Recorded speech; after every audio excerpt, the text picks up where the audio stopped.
Oh, that's a Did you good have day. a good week? Did you have a good weekend? I did. Did you get to watch football? Did you get You know to what? relax? You Did know you get what? to make some good food and eat some good food and drink some good alcohol or whatever pop you might choose? I drank a lot of good alcohol. Not too much good alcohol. I'm 36. I can only handle so much now.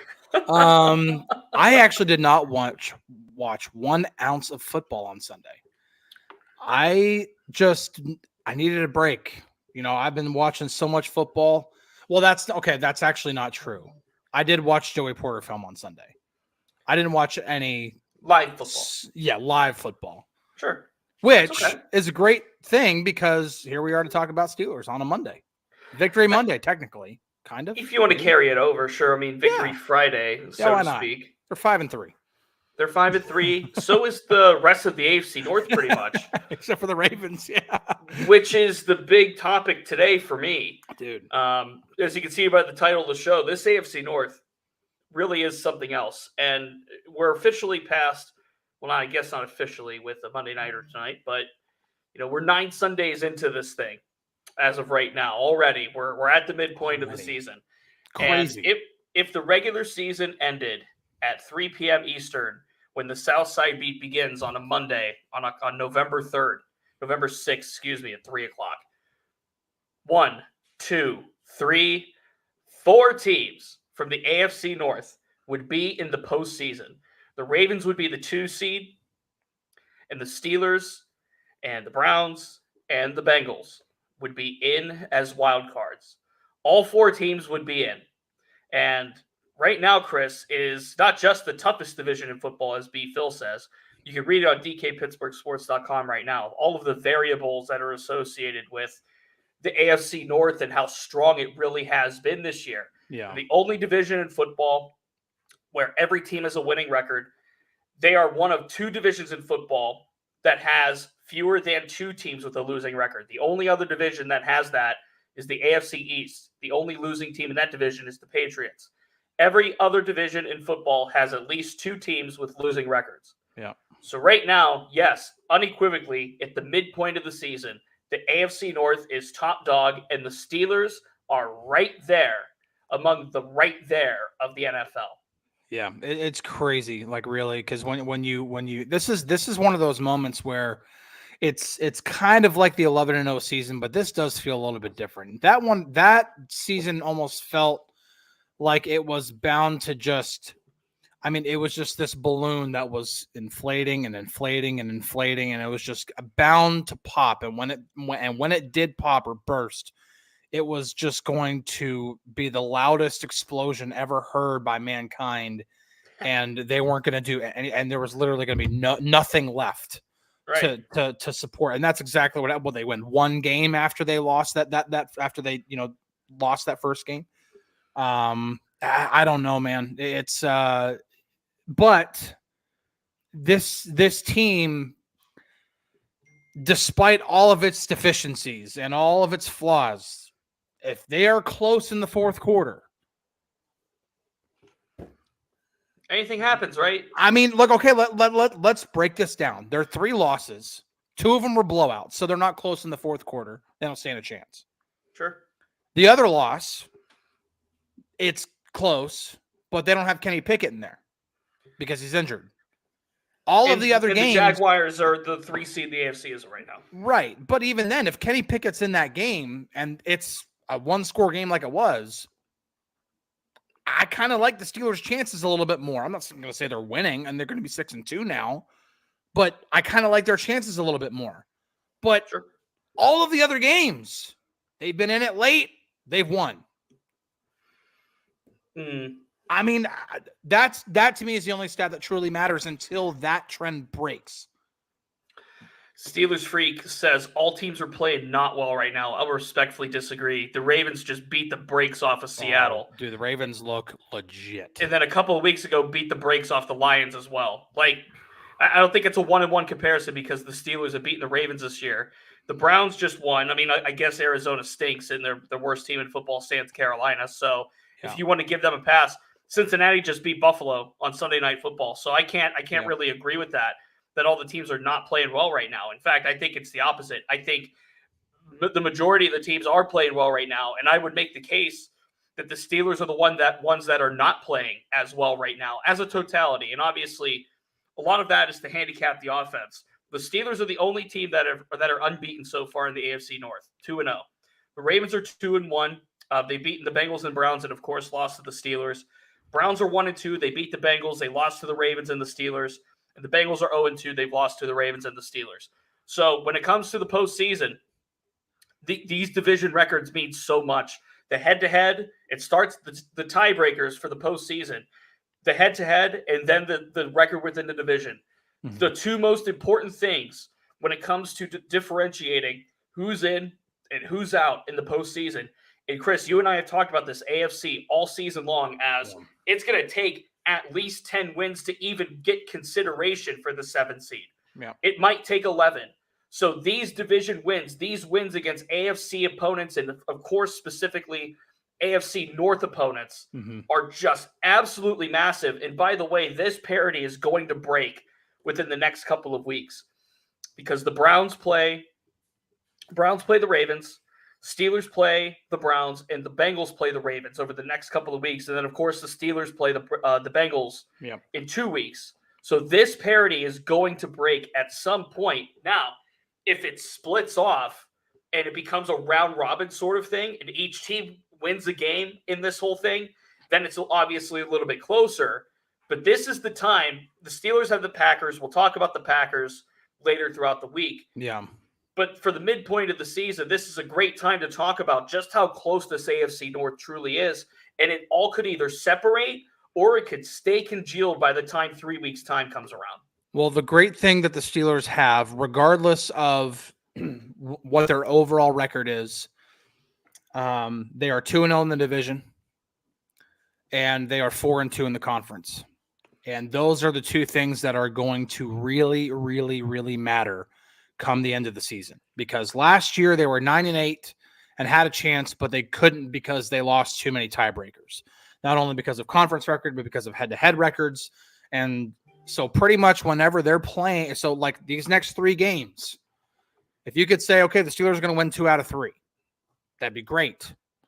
If you're going to win 2 out of 3, you want to make sure that the one loss here is this upcoming Sunday against the Packers, and then you win the 2 division games. Yep. Because you would much rather take the loss against an NFC team and try to beat the Browns and Bengals. Now, I know that's like, okay, thank you, Captain Obvious. Like, obviously that's a lot easier said than done. But the Steelers have already gotten themselves in a good position by playing well or playing at least good enough in the games that they've really, really had to win. The NFC games, yeah, obviously they got the brakes beaten off of them by the 49ers. Okay. Would love to see a more competitive Steelers team on the field, but you know what? It really doesn't hurt that much other than point differential. It's a loss to an NFC team. Out of conference doesn't really hurt you. You got to make sure that you take care of business within your own division, and especially now with how competitive the conference is within the AFC. They've done that so far. And I honestly like a lot of the matchups that they have going on for the rest of the season. I mean, if they win 6 more games the rest of the way, and those 6 games are against the right opponents, this might be a team that makes the playoffs. Legit. Somebody asked me in my live cues today what my record prediction was for the Steelers for the rest of the season, and the way I lined it up was about 5-4. And I think 5-4 is a fair assessment of this team, and that would put them at 10-7, which is right on the cusp, which is right on that cut line that we both think is at least the minimum for an AFC playoff team this year. Now, look, the Ravens are playing about as good as anybody in football. It was brought up in the chat. The last time the Ravens, or when the Steelers beat the Ravens, that's the last loss the Ravens have taken. They beat the Titans by 8. They killed the Lions. They beat the Cardinals by 7. That was kind of fluky out in Phoenix. And then they just destroyed Seattle by 34. If Deshaun Watson cared about playing football and that wasn't the worst contract in the history of North American professional sports, I would take the Browns more seriously because the defense is amazing. The Bengals, Joe Burrow seems to be coming back around. He just threw for over, 320 yards, 324, whatever it was against the Bills. And the Bills defense is no spring chicken. So this AFC North is going to be competitive throughout the remainder of the season. And having so many division games left on the plate, remember the Steelers have only played 2 out of a possible 6. They still have 3 on the road. They have 1 at home. And the season finale is in Baltimore. And I even said this in the live cues today.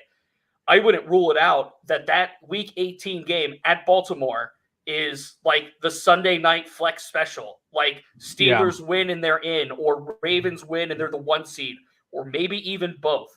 I mean, that game is going to have serious implications on it. And I think that's an easy call to make as we sit here at the beginning of November. Yeah, I mean, just looking at the rest of the schedule, I mean, Packers, I would assume that's a win. The Packers look just atrocious, even with all the deficiencies this Steelers team has. That's got to be a game they win, for sure. Obviously, they got 1 against the Browns. They got 2 against the Bengals. You'd like to at least split with the Bengals, just to because you would have loved to play the Bengals when they were playing like crap. Sure, early season. You would have liked to have the Bengals in the week 2 where the Browns were, and you like to have the Browns where you have the Bengals, right? Yeah, kind of do in a sense. Yeah, but I mean, you don't get choice over or control over your schedule and the order of it, so you kind of just have to do make do with what you have. But here's the one thing I think, kind of regardless of opponents coming up, and this is where I kind of I'm starting to become a little bit more optimistic. I'm beginning to kind of pivot away from the Matt Canada blame. Again, just to reiterate so that I don't have everybody in the comments saying, Chris, how dare you? It's just, I still think they need a new offensive coordinator at the end of the year. I still don't like the overall concepts called, the play calling sequences, all that kind of stuff. I still don't like it. Still not a fan of it. But the last 2 weeks, I've been more concerned about Kenny Pickett than I have about Matt Canada. Now, I will. Oh, and Damon Brown coming in with $1.99 contribution. Appreciate it.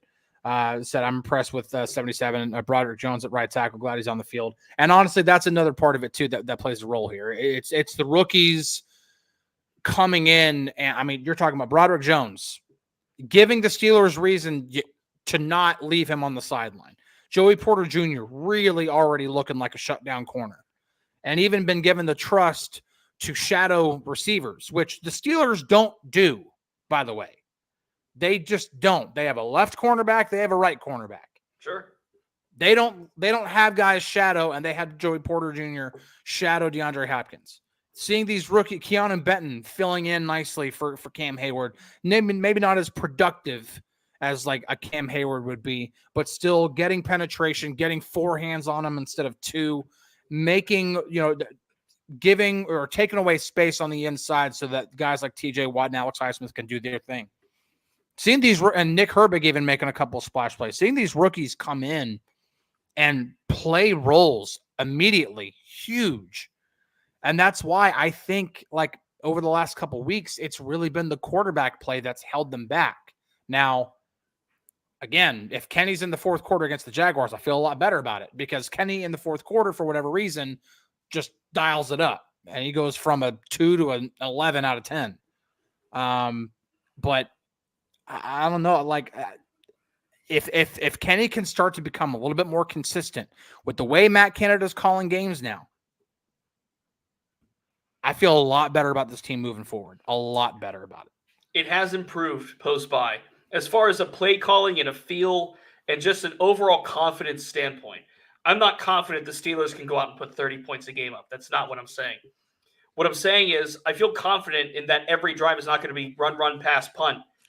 I feel confident pass. Or pass, punt, or pass, whatever it is, interception. Yeah. I feel more confident in the play calling because I've seen better play calling over the last 2 weeks. It's happened. Matt Canada has called 2 good games in a row. Not saying they're outstanding. I'd still say I'm not saying they're outstanding. A little loose with the term good, but much better. Better. Yeah, that's my definition of it. And better than 0 is still a number. So you can put a number on it, right?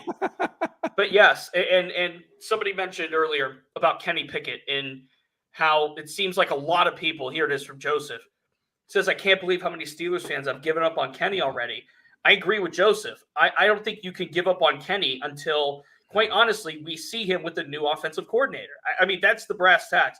That's the bottom line. And yes, Ben Roethlisberger said 3 years, give him 3 years, let him take time. I understand all of that.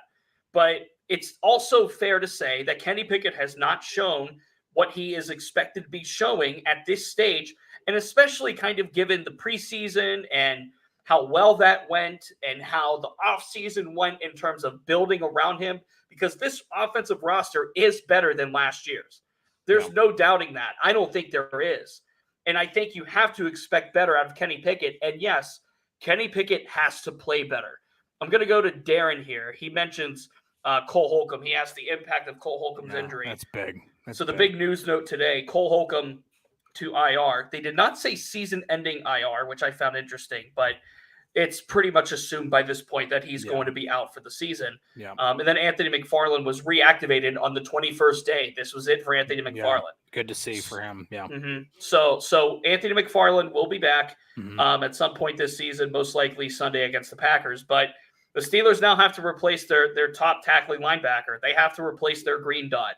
They have to replace the guy that has played really well this season. I'm not going to say he's been a Pro Bowler by any means, but I think he's played really well up the middle. And now it's going to be Quan Alexander. It's going to be Landon Roberts.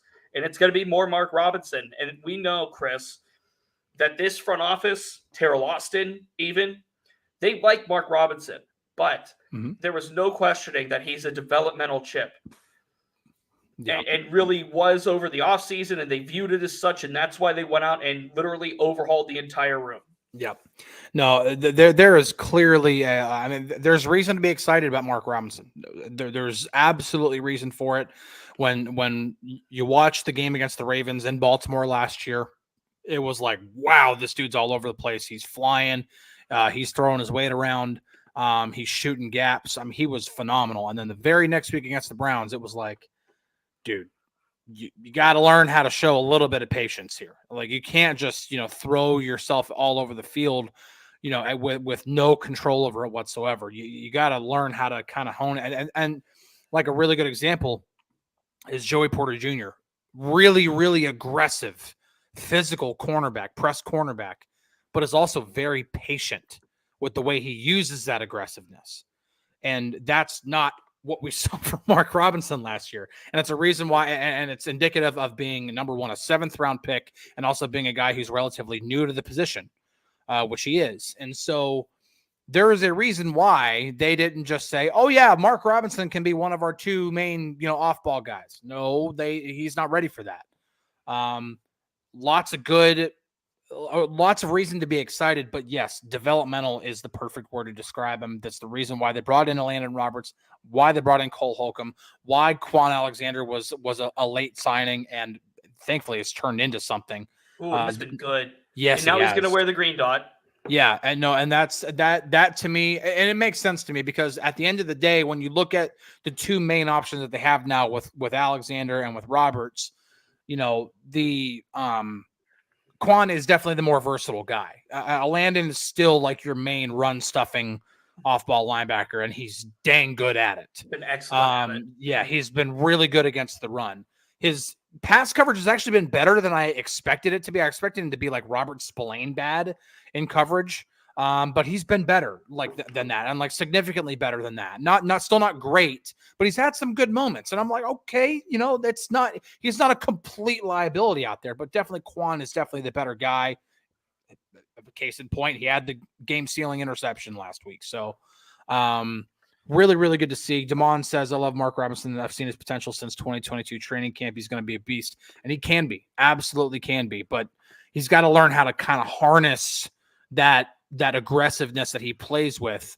It's a different position than what I described, obviously, with Joey Porter Jr., but there's a similar attack to how you play your position, shrewdly aggressive, not just, I'm just going to throw my body around everywhere. You've got to be able to play your actual position as well. Logan asks, any update on 88? That's, of course, Pat Freiermuth. Freiermuth has 2 weeks left on injured reserve. They placed him on injured reserve before the Rams game, week 7. So do the math, 4 weeks, week 11. So before the Bengals game, it sounds like. So hey, you're going to be missing Pat Freiermuth for a little bit. When you're good enough, you just get first named.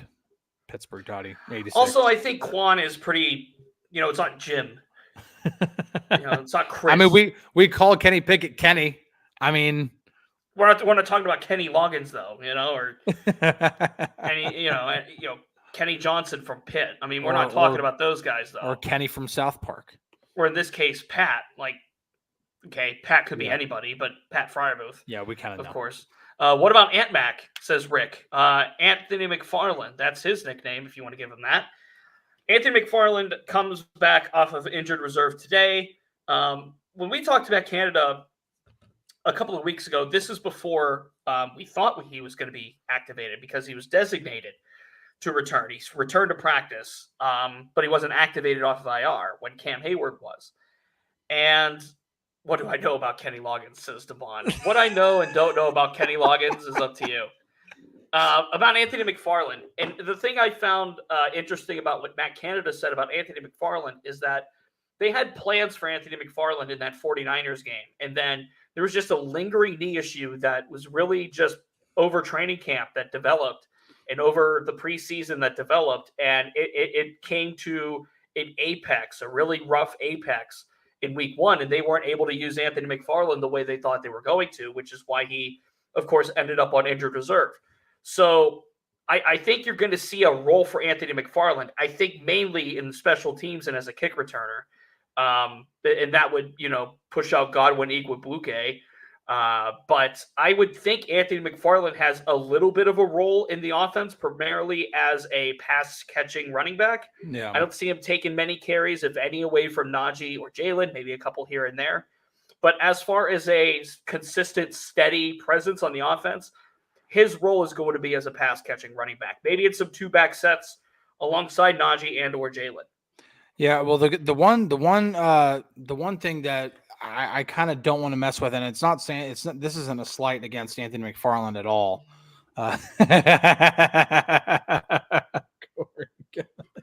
Get loose or go dangerous. Danger zone. Oh, so good. I'm going into college basketball season tonight. That is. Yeah. We're getting into the danger zone right now.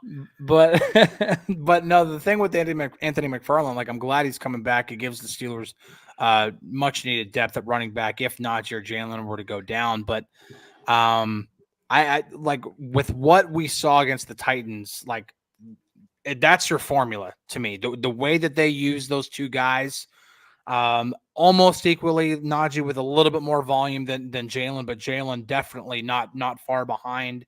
The way that they like, that's your formula going forward. Like 160 yards on the ground. They both had a couple of catches. Najee had one drop, but still, like, that's your formula for me going forward when it comes to the running game. And I was really excited about that. And what McFarland does is it does give you another option in case, Najee's just, he was just, he needs spelled, and Jalen just went like 3 plays in a row for whatever reason. Okay, let's throw McFarland out there for a 3rd and 3 play or whatever, But I kind of want to see him on kick returns because I think that might be a little. Gotta be. You guys are done. We're not going into the Kenny Loggins library because that's the Steelers quarterback. However, Damon paid me a compliment. He said I look so young. He wasn't expecting me to drop a Kenny Loggins reference. How could I not know? I mean, I think that's a pretty standard, like, even somebody my age would understand who Kenny Loggins is, or at least know who Kenny Loggins is. If you've watched any like movie basically created from the time that he became popular up until 1999, odds are one of his songs is in the movie. That's true. So I will say this though, I got that. Like a lot of younger people nowadays, like it does seem like, and maybe this is just me. I'm not calling myself a younger person, but like maybe this is just me. Like a lot of times I will like hear a song, know a song, but I don't know who sings it unless it's like a very, very distinct voice. Yeah. Like he's got a distinct voice. He has a voice that I recognize. Yeah. There are a couple Kenny Loggins songs where it's kind of like, sometimes those 80s songs, man, they will kind of blend together after a while. Oh, yeah. And Shane, really happy birthday to you. Happy birthday. 50, whether you're 52, 53, 22, 23, hope you enjoy the celebration. Jim says Caddyshack. And he is right, dude. It has always been about quarterback play. Mm-hmm. Got to have quarterback play. Jim says Caddyshack. Listen, what's your favorite golf movie? Because we could go into that. Okay. I mean, Happy Gilmore. Caddyshack. I mean, I love Caddyshack. I love For the Love of the Game. Several good For the golf Love of the movies. Game is a baseball. I mean, greatest game ever played. I don't know why I thought that. Yeah, I'm bad. I had game in my head. I'm like, we could go baseball movies. I'm fine with baseball movies. For the Love of the Game is probably my favorite baseball movie too. For that one, other than maybe 42. But of course, I meant greatest game ever played with Shia LaBeouf of all people. Like, remember Shia LaBeouf? I mean, even Steven for me. Happy Gilmore. Even Steven's for me. Happy Gilmore is a classic. I mean, that's borderline that's hockey movie. Tin Cup is great. Tin Cup is great. Oh, Barber's right, dude. Bagger Vance was the bomb. The bomb. Happy Gilmore. Pittsburgh Toddy says F golf. Don't do that. Leave that alone. I love golf, man. I played it. I used to coach it for a hot minute. I've always been around the game. Monongahela Mike says Happy Gilmore. Ryan Lytle says his favorite golf movie is Bull Durham. Well, probably. I mentioned baseball movies. He's probably. Yeah, I know. He's of course talking about that. The Hickory golf movies. Yeah. Wow, we could go along about movies and golf and all that stuff all we want. A real quick football note to end today, of course. Back to regular protocol this week. Mike Tomlin on Tuesday, coordinators on Thursday, injury reports Wednesday, Thursday, Friday. I will be on the road to Newark, New Jersey. A walk that is ruined, says Panderstrek Pete. That's golf. I've never heard it You described. guys are rough. You guys are rough today. Hilarious. I love golf, but that's freaking funny. Airbud, Bob. What's your favorite movie where an animal plays sports? He says. Airbud. Geez. That's for me. Why? Classic kids movie. Classic kids movie. Mike also asks, any update on Minka Fitzpatrick? Does he play this week? I'm not sure. I'm truthfully not sure. I mean, he was pretty quiet, obviously, throughout practice last week. They have not put him on injured reserve. If that's a good sign of anything, so unsure right now as of Minka Fitzpatrick. Again, programming note: I won't be here Friday. I'll be on the road to the Bronx. Pitt plays Syracuse in New York City on Saturday at Yankee Stadium. So I will be making my way over to that on Friday. So you will be with Chris. So probably Q&A. Yeah. Don't ask. We can talk baseball, football, movies, all we want. Yeah, it could be a very good variety show. Hold on. Striper City said no one mentioned The Natural. That's actually top 3 baseball movies for me. It is. I don't think it's my favorite, but it's good. And that Field of Dreams too. Animal that plays sports. Jaws. Goodness, you guys. Goodness. Go Orange. B. Phil. Way to be, B. Phil.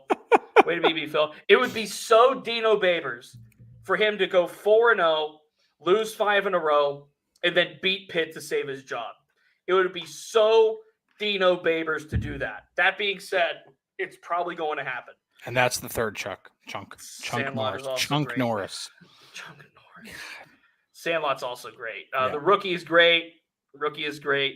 You guys are doing great. Basketball. Oh my goodness. Vision quest for a wrestling movie, says Brent. Oh man. I'm not thinking wrestling movies, but the wrestling documentaries, Dark Side of the Ring. Wow. Yeah. Dark Side of the Ring on Vice is something. Yeah. If you want good entertainment, go watch those. But yeah, so that's how we're setting up this week, so to speak. Again, Tomlin Tuesday tomorrow. Coordinator Thursday. We'll see what the word of the day is tomorrow. It's been behoove. It's been tenor. We've had some interesting ones out of Mike Tomlin this year. So we'll see what Mike Tomlin has to say tomorrow. Matt Canada and Tara Lawson, of course, on Thursday. Chris Solo on Friday as I go to New York. Do you think, last final thought for me, do you think Mike Tomlin has a wheel in his house and he just spins the wheel and whatever word it lands on? Like a la Price is Right? You kind of, or it's just, I'm going to open up my dictionary and just, there's my word for the day. He just like closes it, flips it, and then puts his finger down and whatever that word is where it goes. I don't know. I'm just curious of like how he goes about that because he knows what he's doing behind the podium. Reminds me of Ben Stiller, White Goodman from Dodgeball. I also like to break a mental sweat every here and then. And he's reading the dictionary.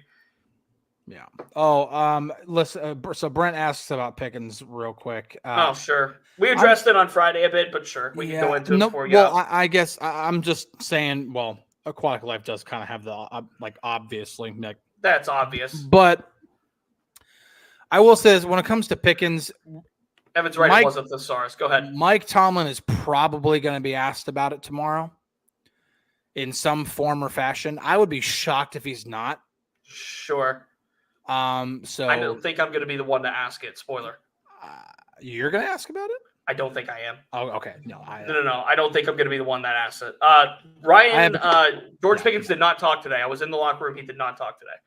Allen Robinson talked today, and he had a really pretty good insight on advice for George, which you can read right now at DKPittsburghSports.com. Sorry, Chris. Continue. Guys, you guys are so rough. A Tomlin non-answer. Just no shade, man. Just no shade at all. Oh, that's so good. And honestly, Jim says it. That's what he'll do. He'll brush it off. Sure. Stuff when it comes to anything that will shed his players in a bad light, unless it is something that is done on the football field, he won't talk about it. He just won't. I mean, all that kind of any kind of disciplinary stuff when it comes to off the field issues, he will never address that. It's now Gunner dropping, fumbling, muffin punts. Oh, I asked about that. He was all over that. Mm-hmm. He absolutely called Gunner out for that. Yeah, we don't trust him right now. Dang. All right. Thanks for the quote. That's awesome. Yeah. But that was all football on the football field related. That's a completely different story. Darren, to correct you, it's fat, sassy, and spoiled. And I can't forget that. I can't forget that one. Just remember, last week Mike Tomlin said he had no idea what we were talking about when we asked about Deontay Johnson absolutely lighting the officiating on fire after the Jacksonville game. So if Mike Tomlin's going to non-answer and brush that one off, imagine what he's going to do to a social media post from George Pickens that he probably hasn't seen.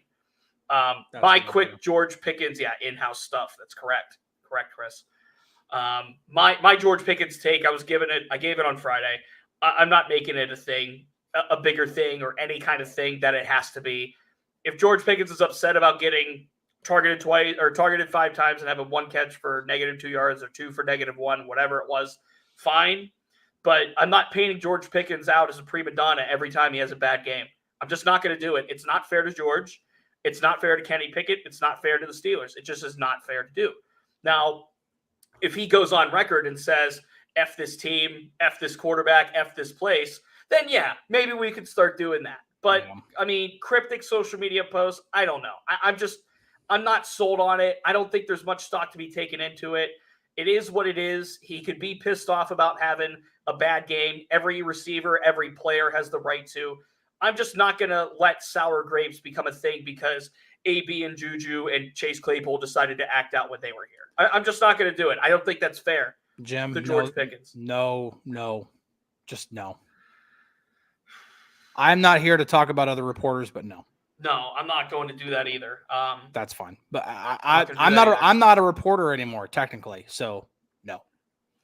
George Pickens should have had a TD, B-Phil. Yes, he should have. And we can leave that one at that. We can sign off today knowing that the Steelers are 5-3. They have a really interesting matchup, I would say, against the Packers on Sunday. I don't trust Jordan Love to be able to throw the forward pass. This might be the worst quarterback the Steelers have faced all season, but we'll see. We'll find out. We're going to talk more Packers this week. Obviously, again, like I said, Mike Tomlin tomorrow, coordinators Thursday, Chris Solo on Friday for a Q&A, and I will be here when I can, probably low quality Wednesday and Thursday. So it's going to be quite a week over here. It's going to be quite a week over here for us. But for now, DK and Ramon coming up at 4 in about 26 minutes or so. He's Chris and I'm Corey. I'm going to go enter the danger zone tomorrow at the Mike Tomlin press conference. We will talk to you tomorrow once I'm out of the danger zone. Peace out, everybody. Have a good day.